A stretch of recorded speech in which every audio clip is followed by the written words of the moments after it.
Here's everything you might have missed in Rick and Morty Season 6, Episode 9. Welcome back to Nerdist News. I'm Dan Casey, and today we're breaking down the latest episode of Rick and Morty. Titled A Rick in King Mortur's Mort, this sci-fantasy adventure turns everybody's favorite grandson into a grandson on the grandest son of them all. Okay, so it's son with a U. We're going to explore the deeper meaning of this episode and break down everything you might have missed in just a moment, but to do so, you have to spoil what happens. So if you haven't seen it yet and you're worried about that sort of thing, well, leave now before things get uncomfortable. Sunquid. Okay, let's get into it, shall we? The penultimate episode of the season delivered more classic Rick and Morty, whatever the hell that means. I'm so sick of that f***ing note. What the f*** does it even mean? This episode is named for Mark Twain's 1889 novel, A Connecticut Yankee in King Arthur's Court, in which an engineer travels back in time to the Dark Ages and uses his advanced knowledge to try and modernize things and do away with outdated traditions and superstitions. Here, though, it's Morty who winds up being transported back to a version of Camelot, which is just as silly as Monty Python promised.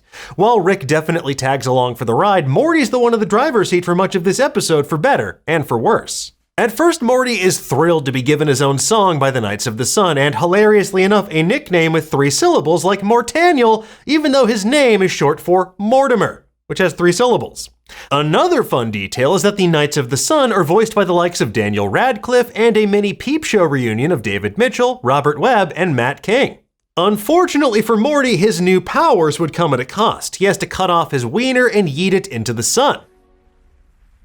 Okie dokie. In this case, the tradition of shearing the stump, medieval for chopping off your own seems to be a stand-in for circumcision. Except in this case, the knights are left with no skin a la Theon Greyjoy, which is fitting given how Game of Thronesy this episode feels. Case in point, Daniel Radcliffe's character even looks like Samwell Tarly. Oh, quite literally. Whereas last week's episode was concerned with being so pissed at the world that it literally kills you, this week's about cutting off your own dick to get what you want because society tells you to. Well, sort of. It's about how some traditions may seem stupid on their face, but that sense of tradition is actually the glue holding things together. And while they can change over time, that change often comes with violent upheaval if it isn't implemented carefully. Oh, that stinks this night.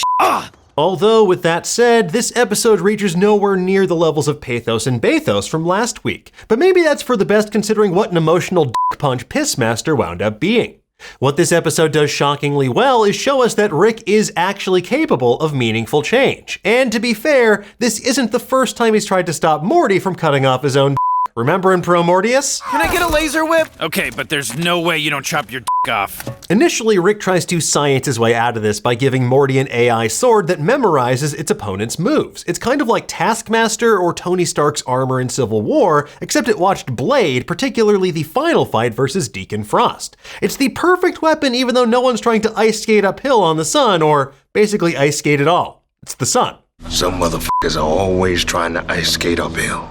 When Rick and Morty get back home, Rick actually makes a heartfelt commitment to be nicer to Morty. Well, at least 22% nicer, which in Rick's case is evidently a huge shift. Well, I'm not going to tell you what percentage of our time together I'm usually mean to you because it'll hurt your stupid feelings, but 22 is substantial. You're going to feel the difference. Now, perhaps building on his therapeutic breakthrough from last week, Rick makes a concerted effort to be more supportive of his grandson. And while we saw Rick backslide in the final moments of last week's episode, here he maintains his commitment to support his grandson the entire time.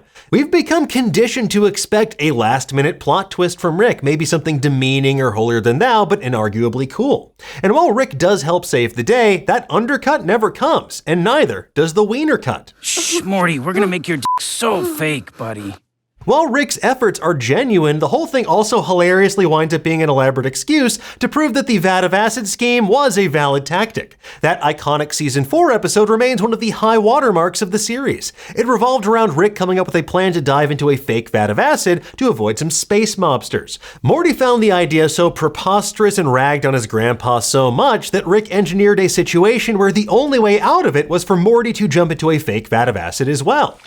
Damn it! Yeah, I guess it is, what did you call it, a shitty idea? Damn it! So, when Morty mentions the episode by name, it feels like a fun callback, but then the writers pull a fast one on us by actually going there.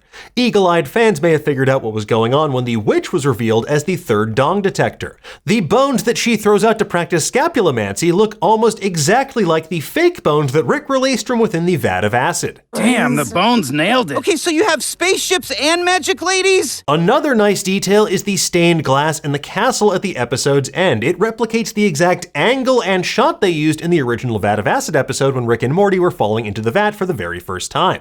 And much like in the original episode, they also used a ladle to verify that it wasn't a vat of fake material. So clearly ladle technology has not kept pace with dong detectors, but, probably for the best.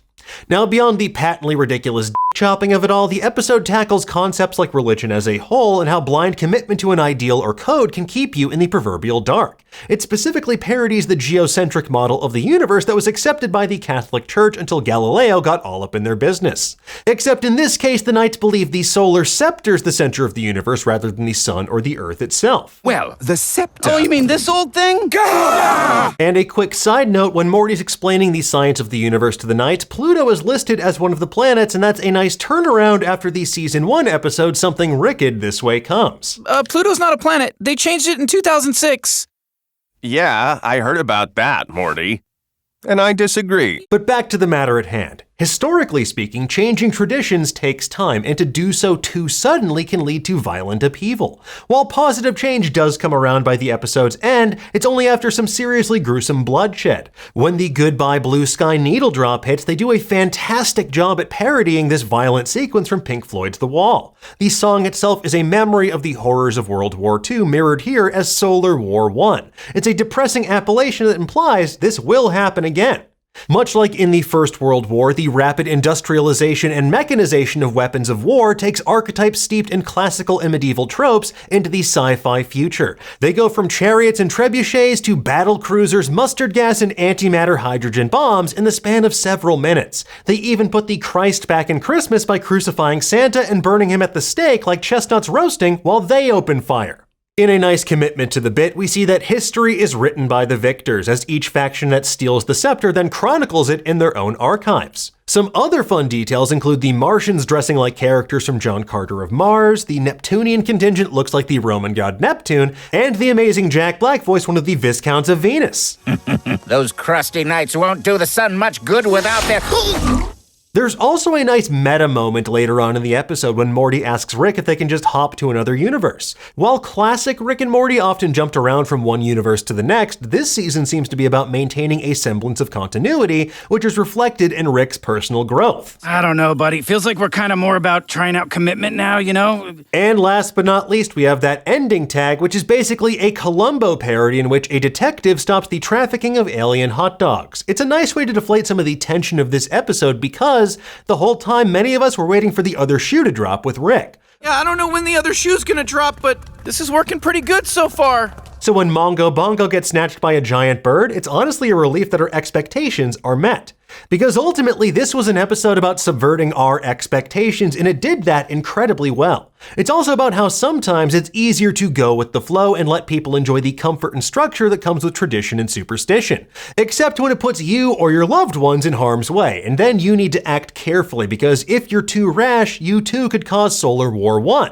Because we all know how the world feels about sequels. They love them. What are you doing? A sequel. I don't understand. Yeah, me neither. We pretty much nailed it the first time. Anyway, folks, there you have it. That's everything we spotted and wanted to delve deeper into in the latest Rick and Morty. We'll be back next week to break down the season finale, but for now, tell us, what did you think of this episode? Did you spot anything that we missed? Yeah, go tell everybody. Your reward's gonna be cutting off your own dick. Right. Let us know in the comments below, and for the latest and greatest in the world of pop culture, make sure you stay tuned to Nerdist.com.